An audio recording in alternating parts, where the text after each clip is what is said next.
Hola a todos y vamos ya directamente con la review del Señor de los Anillos, El Retorno del Rey. Perdonadme la introducción anterior porque había un montón de cosas que quería contaros, que quería compartir con vosotros. Y ahora ya vamos directamente a lo que es la película El Retorno del Rey, a comentar cosas. Hay ya mucha tela que cortar de esta película porque sinceramente, si no la habéis visto, por favor, corred a comprarla o corred a verla o lo que sea, pero vamos, esta película es la octava maravilla del mundo. Vamos, del Señor de los Anillos y el Retorno del Rey tengo que decir, y ya nos vamos a poner un poquito más serios para hablar en torno a la película. Tengo que decir que de todas las películas que se han hecho, digamos, épicas dentro de lo que es la historia del cine, es sin duda una de las películas más complejas que hay, al menos narrativamente hablando. Ya que esta película engloba ya todas las historias que habían empezado en la Comunidad del Anillo.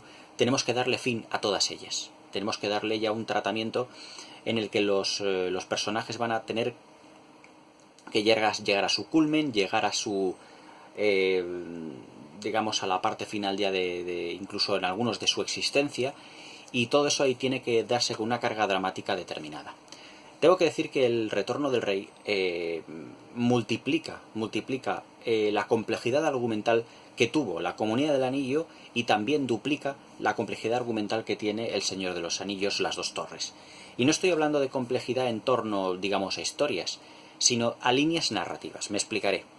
En la Comunidad del Anillo teníamos todos los personajes que iban en una única línea narrativa, a Aragorn, a Legolas, a Gimli, a los hobbits, porque se desarrollaba una historia, pero de manera siempre muy lineal, siempre muy lineal, y había pocas variaciones, había pocas subtramas. Teníamos las subtramas de Saruman con los orcos, pero en Las Dos Torres ya vemos que la trama principal se triplica, debido a que la Comunidad del Anillo como tal, pues van Aragorn, Legolas y Gimli por una parte, dos de los hobbits, Merry y Pippin por otra, y luego tenemos a Frodo y a Sam con Gollum, que van otra, más algunas subtramas como la de Faramir, como la de Saruman también, y que poco a poco se van desarrollando. Pero en El Retorno del Rey ya la complejidad se multiplica por 100. Y es completamente lógico que esta película obtuviera el Oscar al mejor guión adaptado, porque es que tenemos que ya no solo dar fin a todas las historias y concluirlas de un modo coherente con las anteriores películas, sino que tenemos que desarrollar muchas historias. Fijaros, tenemos la historia de Frodo, de Sam y de Gollum. Tenemos la historia, por otro lado, de Aragorn, de Legolas y Gimli, que van a los senderos de los muertos, pero que previamente están con Rohan. Tenemos también a Merry y a Pippin, que son encontrados por Gandalf y con los demás, pero que luego ellos toman, digamos, caminos diferentes. Pippin se va con Gandalf a Minas Tirith, y Merry se queda en el reino de Rohan, que luego a su vez también va hacia Minas Tirith. Luego también tenemos, por otra parte, esa conclusión o el desarrollo de la historia que tiene Arwen Undomiel, la prometida de Aragorn y de Elrond, porque evidentemente Arwen no quiere irse de la Tierra Media, porque su enamorado Aragorn, con el que quiere casarse, pues no está decidida a abandonar del todo la Tierra Media.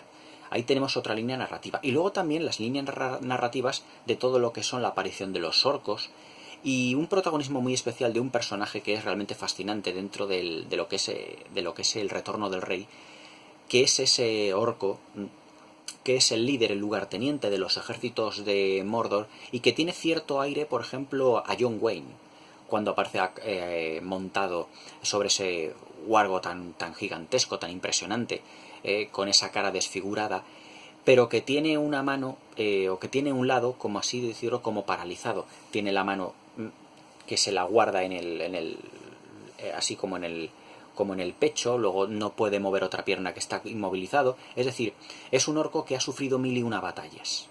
Hay que ha querido dar a dejar Peter Jackson constancia de que este orco ha sufrido 1001 batallas, y que por lo tanto tiene una experiencia que los demás orcos no tienen. Y luego por otra parte tenemos la aparición de los 9, de los Nazgûl, con sus respectivas bestias aladas. Es decir, todo eso son muchísimas líneas narrativas que tienen que ir desarrollándose dentro de la película, pero que uno de los puntos más importantes que tiene Peter Jackson en El Retorno del Rey es su insuperable dominio del tempo narrativo. ¿Qué quiere decir esto? que cada una de las secuencias o cada una de las partes en la que se ve la historia, cada una de las líneas narrativas, no tiene un desarrollo en tiempo mucho más grande que el de las otras, ya que, por ejemplo, si nosotros damos más preponderancia a una línea narrativa, por ejemplo, la de Frodo, la de Sam y la de Gollum, estamos quitando importancia a otras, por ejemplo, la de la batalla de Minas Tirith, pero todas ellas se van desarrollando dentro del tiempo de las secuencias, se van desarrollando con una duración muy aproximada para que evidentemente el espectador, al verla, no nos olvidemos de que hay otros puntos de conexión en la historia que también tienen muchísimo interés y que son importantes para el desarrollo de la historia. Argumentalmente, como he dicho, es una película que es realmente imbatible. O sea, pocas superproducciones he visto yo en la historia de Hollywood que tenga tantas historias desarrollándose a la vez. Hay un precedente de una película que también causó mucho furor en su momento y que ahora que me acuerdo, pero claro, nos tenemos que irnos a casa hace casi 100 años. El precedente es de una película de W. Griffith llamada Intolerancia, realizada en 1916, también una superproducción, que tenía muchas historias que se desarrollaban en paralelo. Dura 2 horas la película y es una de las películas con uno de los decorados más grandes de la historia del cine. Si tenéis dudas sobre esta película, teclead en el Google o en cualquier buscador Intolerancia de D.W. Griffith y veréis que fue una superproducción brutal en su momento. Pero bueno, perdonad por este pequeño inciso, pero que yo creo que El Retorno del Rey tiene muchos puntos en común y muchos puntos de complejidad comparados con Intolerancia. Otro de los puntos que tiene pues es la magnífica sencillez que Peter Jackson ha dado a todo el argumento. Argumento sobre todo en El Retorno del Rey, porque si nosotros cogemos la novela, prácticamente se puede decir ya no El Retorno del Rey, sino todo El Señor de los Anillos, en cada secuencia, en cada página, están ocurriendo cosas nuevas constantemente. Entonces filmar eso hubiera sido prácticamente imposible, por no decir imposible del todo.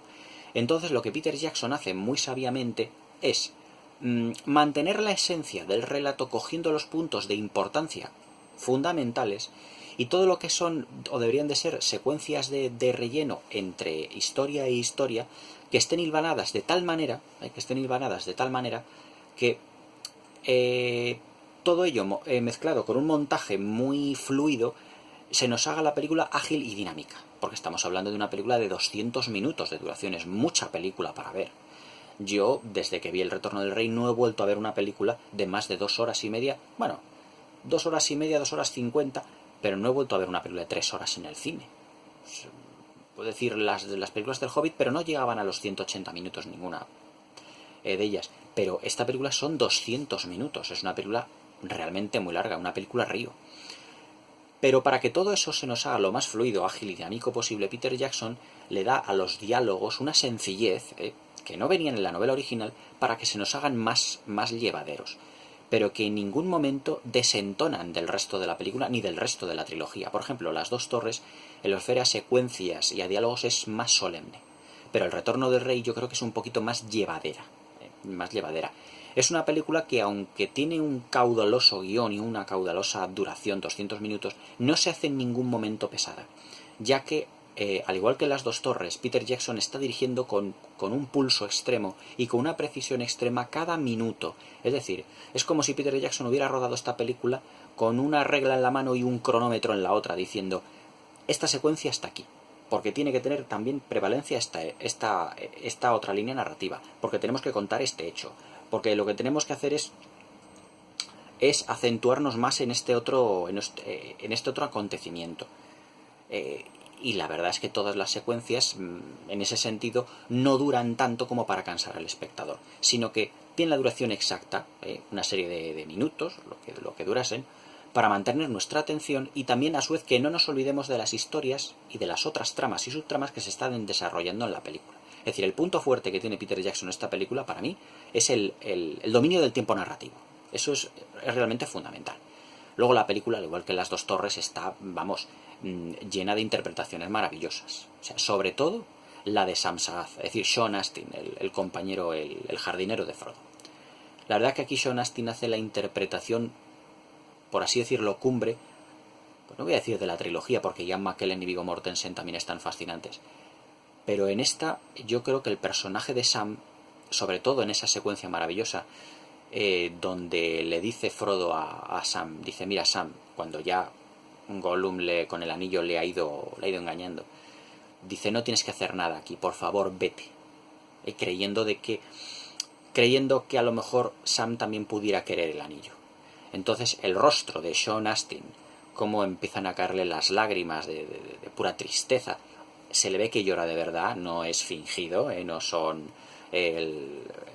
la cremita esta que se ponen por aquí los actores para que se le enrojezcan los ojos y llorar de manera gratuita, no. Llora con sinceridad, porque se le notan los ojos como auténticos tomates.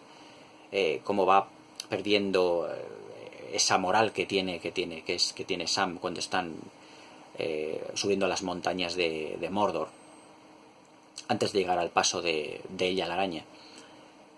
Pero luego cómo Sam se da cuenta de que ha sido realmente engañado cuando ve los restos del pan élfico, cómo cambia de repente de estar triste a cambiar los sentimientos como de ira y de venganza. Ahí es donde se ve un actor realmente, cuando es capaz de cambiar de registro, interpretativo en un plis, o sea, de una manera rápida y tremenda.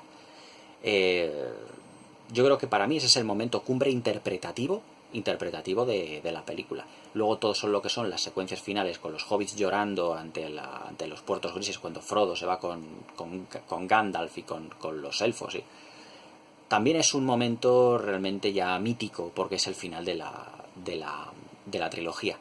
Pero fijaos una cosa, si Sam es el protagonista de la mejor secuencia interpretativamente hablando, también es el protagonista del final de la película. El libro termina cuando Sam regresa a casa y cierra la puerta de su agujero hobbit y dice, ya estoy de vuelta. Pues eso está conservado en la película. O sea, Peter Jackson tuvo el magnífico detalle del final, de que todos los, por así decirlo, los finales que tiene la película, encauzarlos a toda esa secuencia. Para que diga ahí el espectador o el que se ha leído el libro, efectivamente ha tenido la minuciosidad, la meticulosidad y el mimo de terminar la trilogía exactamente igual que termina el libro. La verdad es que interpretativamente la película no tiene desperdicio. Yo creo que todos los actores tienen su momento cumbre, su momento de lucimiento. Por ejemplo, Éomer, el que es el sobrino del rey Theoden, cabalgando hacia los orcos que están sitiando Minas Tirith con la flecha que se la clava a uno de los líderes de los Mumakil. El momento en cuanto encuentra a Éowyn, grita ese no, creyendo que ha fallecido. Éowyn matando a la bestia alada y al rey brujo. Y luego también hay otra secuencia maravillosa donde están Gandalf y Pippin y le dice Pippin, no crea que esto iba a terminar así. Y le dice Gandalf, no creas que el viaje acaba aquí. Dice, esto es solo, la muerte es solo el camino que todo el mundo recorrerá alguna vez al final de su vida. Dice, y entonces viviremos como una especie como de paraíso, le dice Pippin. Entonces, ¿qué consta eso? ¿Qué se ve ahí en ese paraíso? Y dice, una gran blanca orilla, todo lleno de paz y de tranquilidad, similar a eso. Él dice, Pippin, oye, pues no está tan mal del todo, es decir, ante tanta muerte y destrucción, yo creo que es una secuencia donde se libera mucha tensión después de tanta batalla. La verdad es que la película realmente tiene unas secuencias realmente prodigiosas en lo que se refiere a planificación. Por ejemplo, otra de las secuencias maravillosas, que yo tengo que contarla porque es que si no exploto, es cuando Arwen está caminando en el bosque y tiene la visión de un niño caminando entre los árboles, entre los bosques, y esa visión culmina en que ese niño es cogido en brazos por Aragorn ya mayor, con la melena plateada, es decir, un poco ya más mayor, ya siendo rey de Gondor. Y viendo que ese niño tiene colgado en el cuello la estrella que Arwen le regaló a Aragorn. Entonces ella se da la vuelta y vuelve otra vez hacia Rivendell y le dice a su padre, tienes el don de la premonición y tú has visto a mi hijo. Dice, has visto que todo esto puede salir bien. Por favor, ayúdale y forja la espada de reyes. Y luego esa secuencia se encadena con la forja de la gran espada de Isildur, que era el que tenía los fragmentos fragmentos de la gran espada Narsil, que fue la espada de Isildur, el antepasado de Aragorn, y cómo los elfos se encargan de nuevo de forjarla. Cómo van uniendo todas las piezas de la espada y cómo van forjando esa nueva espada llamada Andúril, que luego posteriormente Elrond le lleva a Aragorn después, para que tome los senderos de los muertos.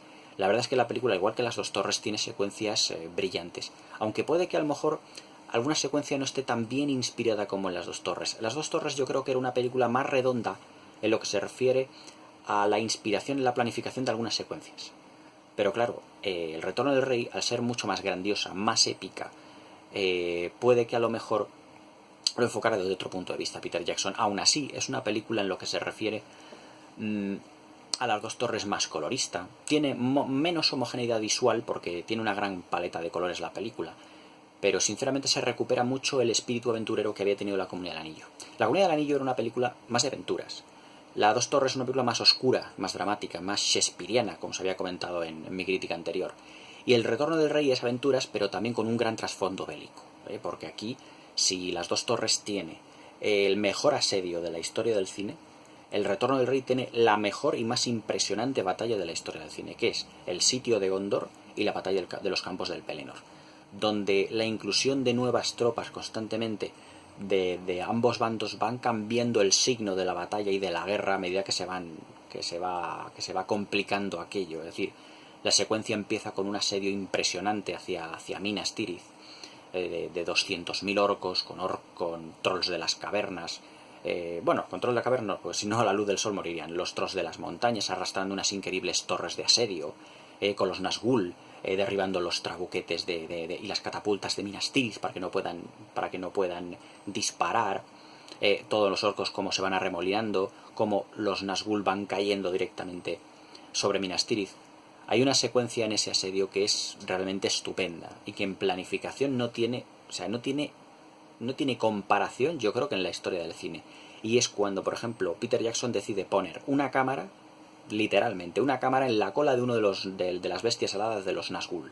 Y entonces, cómo se ve en la secuencia, cómo las bestias aladas caen en picado sobre Minas Tirith, sobre la fortaleza de los hombres, caen en picado completamente, y los Nazgûl van entre las calles y entre las plazoletas y todo esto de esa gigantesca maqueta que os comentaba de 7-8 metros de altura. Cómo van por todos los callejones, por todas las plazas, de todo eso, y cómo capturan a los Nazgûl, las bestias aladas, cómo con sus garras capturan a los soldados de Gondor y los tiran al vacío. Es que es unas secuencias maravillosas e impresionantes. Como también impresionante es la presentación de Minas Tirith. La presentación de Minas Tirith no puede ser más épica. Llegan Gandalf y Pippin con el caballo, con sombra gris, se paran en un promontorio, una colina delante, y le dice Gandalf: Minas Tirith, ciudad de reyes. Entonces, solo con eso ya sabemos la grandiosidad y magnitud de lo que vamos a vivir a continuación. Cómo poco a poco van recorriendo las calles Gandalf y Pippin con el caballo hasta llegar arriba, hasta llegar a lo que es la ciudadela y encontrarse con Denethor. O sea, esa secuencia es fabulosa, porque vamos viendo trocitos de cada uno de los círculos que componen la ciudad, a cada cual más alto. Y en el cine se veía que cada vez íbamos más subiendo, como si fueran varios pisos, íbamos viendo el suelo cada vez más alejado. Esa secuencia es realmente tremenda. Y ver por primera vez a Denethor, el senescal de Gondor, que fijaos, no está en el trono del rey, sino en un trono más hacia abajo, más situado más a la izquierda del rey, porque el senescal es un administrador del trono, no es un rey como tal, aunque en ausencia del rey, él es el que hace las veces de gobernador de Gondor, gobernador de Minas Tirith. Pero vamos, todo lo que es esa secuencia es realmente maravillosa. Cómo se ve luego la ciudadela, la ciudad de los muertos al final, y luego pues todo el decorado, cuando Gandalf y Pippin entran en la cámara de Denethor, ese largo pasillo que está flanqueado por las estatuas de los anteriores senescales y anteriores reyes de Gondor, todo hecho con... Es que parecen las estatuas, aunque estén hechos de cartón piedra o de poliestireno, parecen realmente de mármol o de bronce antiguo, son fantásticas.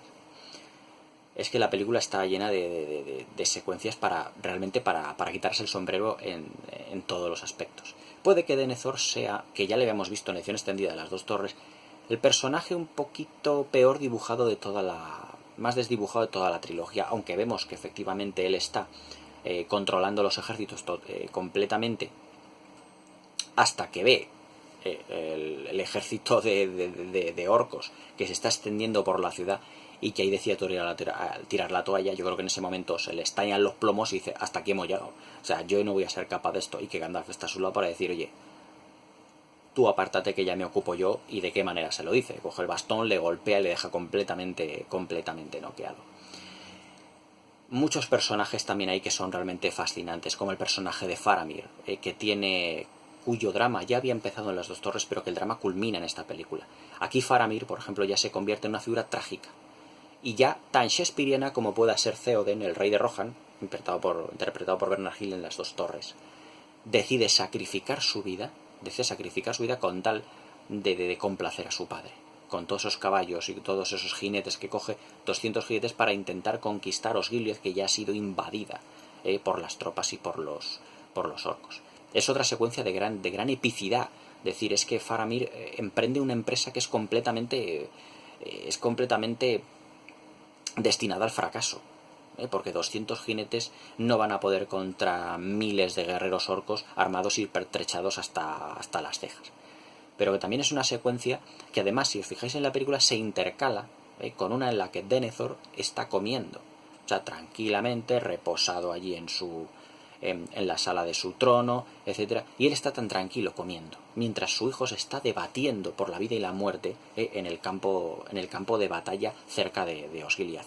Ahí nos da una idea del egoísmo que tiene ese personaje, que es un personaje profundamente oscuro y corrompido.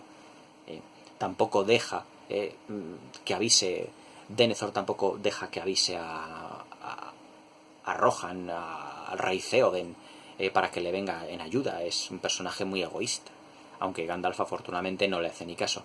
Y vemos otra de las secuencias, y enlaza con otra de las secuencias que es realmente impresionante, que es el encendido de las almenaras para pedir ayuda desde Minas Tirith hasta Medusel, allí en la Marca. Esa secuencia está acompañada de una planificación maravillosa. Es decir, cómo la cámara va girando constantemente en lo alto de esas colinas, y como se van viendo las almenaras cada vez más lejos y hasta llegar al horizonte, donde cambia otra vez la cámara y vuelve a girar para ir definiendo más horizonte, así llegando desde Minas Tirith hasta Rohan. Esa secuencia, junto con la banda sonora, que ahora hablaremos también de ella, la banda sonora, le da un carácter épico realmente fantástico. Esa secuencia es fabulosa. O sea, la banda sonora tiene en esta película una importancia capital, y en esa secuencia nos da una idea de lo importante que es saber poner una música muy adecuada cuando empieza y cuando termina. La banda sonora de las películas no está solo para ambientar, sino que también el director tiene que tener la suficiente pericia de saber cuándo tiene que empezar el tema de la banda sonora y cuándo tiene que concluir, para provocar en el espectador el efecto requerido. Pues aquí el efecto que provoca es realmente impresionante, es decir, un efecto de grandiosidad. Pues estamos hablando de lo que va a ser la conjunción de dos grandes ejércitos, el ejército de Gondor y el ejército de Rohan. Entonces, claro, en ese momento pues no puede ser más impresionante la banda sonora de por sí, que también se llevó una de las estatuillas, uno de los Oscar que tuvo esta película en el año 2003. Así como también el Globo de Oro a Mejor Banda Sonora. Yo la banda sonora la he escuchado 1000 veces y es realmente fabulosa. No puede ser más épica y más grandiosa. Ya se me quedan cortos los halagos para seguir hablando de la película, porque es realmente impresionante. Pero creo que me he olvidado un poquito de comentaros las secuencias que están, por ejemplo, Frodo, Gollum y Sam llegando ya a lo que es el Monte del Destino.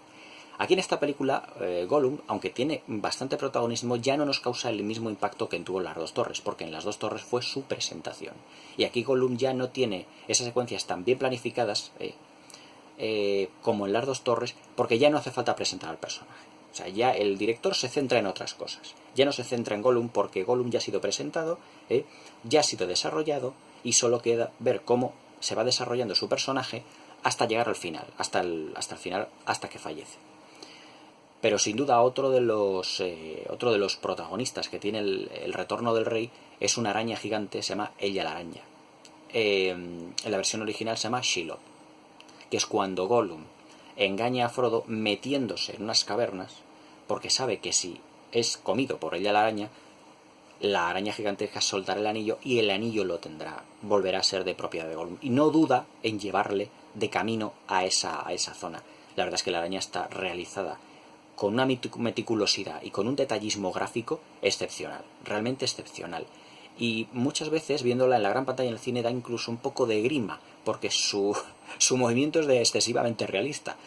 Y para las personas que no nos gustan los bichos o que tenemos un poco de aracnofobia, pues sinceramente no nos causa un gran impacto, por lo menos un impacto positivo, pero sí que nos da un poquito de grima en ese sentido lo que es la araña. Y todo eso, todas esas secuencias intercaladas por la gigantesca batalla que tenemos, que repito que es la más grande de la historia del cine. Y bueno, para hablaros ya de la batalla en sí misma y del final de esta película y de todas las maravillas que en ella se producen, lo vamos a dedicar ya en un segundo vídeo porque este ya se está haciendo un poquito largo. Pero sin duda El Retorno del Rey es una de las películas más grandiosas que podéis ver y que yo no me pararía jamás de hablar de ella y de todas las secuencias maravillosas que tiene, porque en cada secuencia hay magia, en cada plano hay magia, en cada interpretación, en cada personaje. Todos ellos, sabiendo que iban a rodar la película definitiva de la trilogía, se volcaron por completo con su personaje. No os perdáis la segunda parte porque promete ser tan épica como la película. Hasta ahora.